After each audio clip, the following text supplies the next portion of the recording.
والبركة إلى النهائي لمواجهة فايف روستر وهارد راك لبازوكا. بس بازوكا خرج بشرف وأداؤه عالمي بصراحة، أداؤه عالي.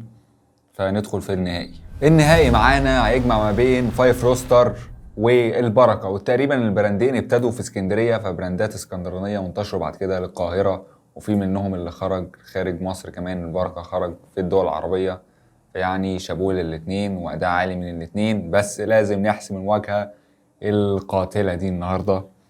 مواجهة صعبة جدا، مواجهة صعبة، بس لازم احسمها. وجهة نظري هكسب مين يا ترى؟ قولوا رأيكم. بصراحة الاتنين جامدين. هكسب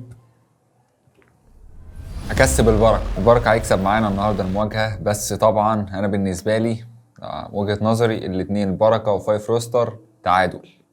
بس وجهة نظري دي اللعبة كسبت البركة وهارد راك لفايف روستر، يبقى البركة هو الأول، فايف روستر التاني، بازوكا التالت، وهارت اتاك الرابع. ده ترتيب اللعبة دوري أبطال الأجيال. أما ترتيب الشخصي، البركة وفايف روستر الاتنين في نفس المركز، أول مكرر ده أو ده، والمركز التاني هيبقى بازوكا والتالت هيبقى هارت اتاك. فده تقييمي من وجهة نظري، هيبقى ده الترتيب. الاتنين ده هيبقى تعادل، الاتنين فراخ فريش.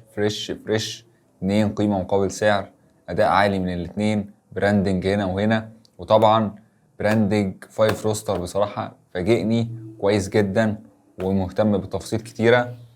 فيعني دي من وجهة نظري في الحلقة النهاردة. الاتنين دولت جامدين جدا وفايف روستر جامد جدا. أما الكروت طبعا، الكارت الأخضر ده هديه لفايف روستر وهديه للبركة. هما الاتنين هيتقاسموا الكارت. البركة وفايف روستر هياخدوا الكارت الأخضر. ده يعني انتوا ماشيين كويس جدا وعايش وكملوا وتمام. الكارت الأصفر ده هديه لهارت اتاك، تحذير ليه عشان يحسن من نفسه، لأن المنافسة دلوقتي بقت شديدة وقوية جدا. ده تحذير لهارت اتاك. الكارت الأحمر مش هيخرج النهاردة. انتوا كلكم تعذير الكارت الأحمر طبعا يخرج، بس مش هيخرج.